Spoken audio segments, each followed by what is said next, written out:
Welcome to this DelphStack tutorial video. In today's tutorial, we will learn how to fix the Roblox bad network receive issue. This issue usually happens due to unstable internet, packet loss, or background network interference affecting Roblox performance. First, go to your Windows search bar and search for Roblox Player. Click Open File Location, then right-click Roblox Player. Select Open File Location once again. Now Roblox Player Beta will be selected. Right-click it, then go to Properties.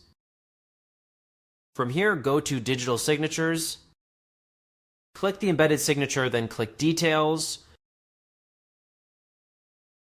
Click View Certificate, then click Install Certificate. Select your location, then click Next. Make sure Automatically Select the Certificate Store is selected, then click Next. Click Finish, and you should see that the import was successful. Once that is done, the bad network receive issue should improve or get fixed. That's how you fix bad network receive in Roblox. Thanks for watching, and don't forget to check out the next DelphStack tutorial video.